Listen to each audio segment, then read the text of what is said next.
Dans une grande cité animée cohabitaient la confiance, la peur, l'ambition, le doute, la patience.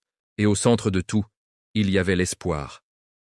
Un soir, une gigantesque panne a plongé la ville dans le noir complet. Plus de lumière, plus de bruit, plus aucun repère.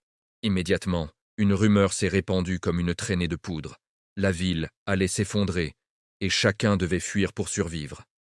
C'est là que le grand exode a commencé. L'ambition est partie la première, à toute vitesse, les bras chargés de projets inachevés et de promesses futures. La peur courait dans tous les sens, hystérique, criant qu'il fallait fuir, mais sans savoir où aller. La confiance, un peu perdue, a décidé de suivre ceux qui semblaient les plus sûrs d'eux, espérant qu'ils connaissaient le chemin. Le doute, lui, est resté complètement immobile, paralysé par l'incertitude. Au milieu de ce chaos, sur la place centrale, l'espoir est resté. Il ne voulait pas partir, sans être absolument certain que personne ne serait laissé derrière. Mais la ville a commencé à s'effriter, les murs à trembler. Se sentant seul, l'espoir a commencé à appeler à l'aide. Il a vu passer l'ambition et lui a demandé « Peux-tu m'emmener avec toi ?» Mais l'ambition a répondu sèchement « Je n'ai pas le temps, je dois réussir, je ne peux pas m'encombrer. » Il s'est alors tourné vers la peur « S'il te plaît, aide-moi. » La peur a secoué la tête frénétiquement.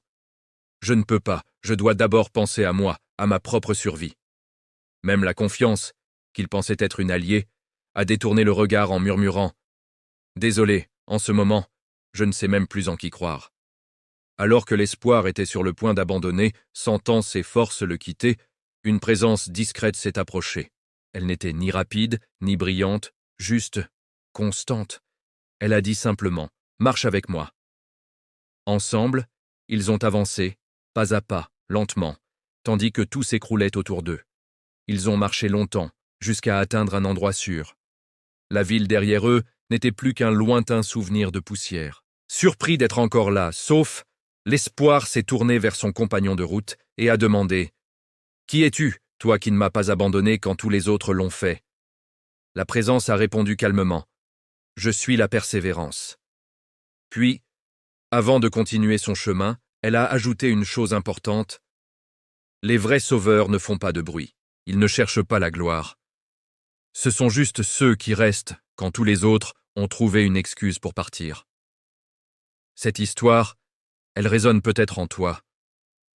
Lequel de ces états intérieurs te représente le plus? T'es-tu déjà senti abandonné au moment où tu avais le plus besoin de soutien?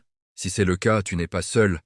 Ici, on met des mots sur ce que beaucoup vivent en silence. Si cette vidéo t'a parlé, laisse un commentaire, un like, et surtout, abonne-toi pour ne rien manquer. Merci d'avoir écouté.